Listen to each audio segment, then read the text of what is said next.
Sepedi molekwana wa pele kotara ya pele mphato wa boraro.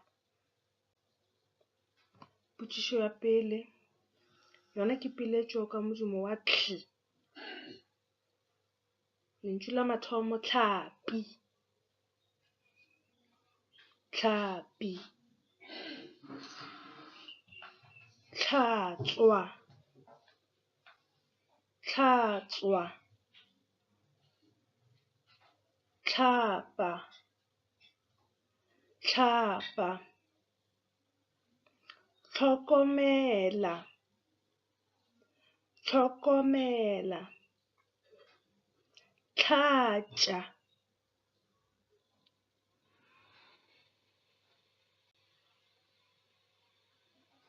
Potšišo ya bobedi, morutwana o ngwala ditaba ka yena.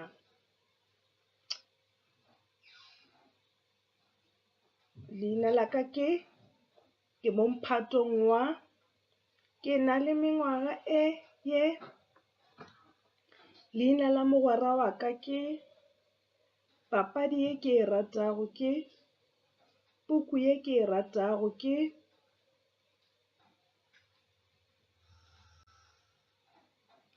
Potšišo ya boraro, ngwala mantšu a ka dikamoraneng tša maleba. O tlo kgetha mantšu a ilego gore ke motho goba lefelo goba selo. Mantšu ona ke setulo, seeta, belabela, pene, sekolo, motsekapa, lebo, lolo, polokwane. Thuto e hwetšagala le ka gare ga pukutšhomo ya DBE letlakala la bošupa.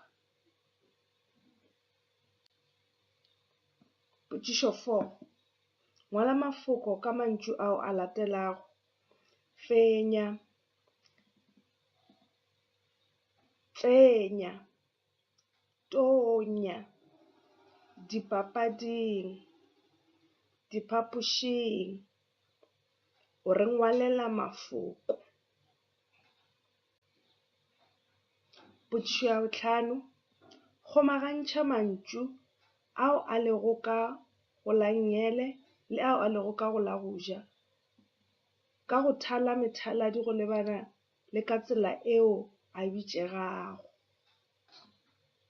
Mošomo o ka hwetšagala gape ka gare ga pukutšhomo ya DBE letlakala la 15.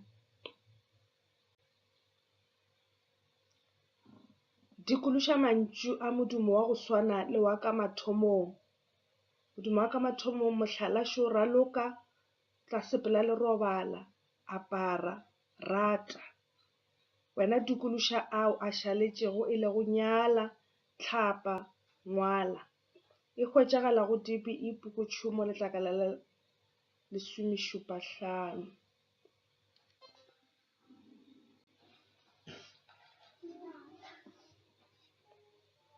Ngwalolla temana e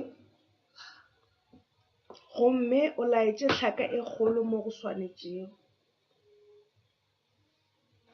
O ngwala hlaka e kgolo mo go lego maleba. Methaladi ya ka fase ke mo o tla go šomiša go ngwala hlaka e kgolo mo go swanetšeng ka gare ga temana e ka moka.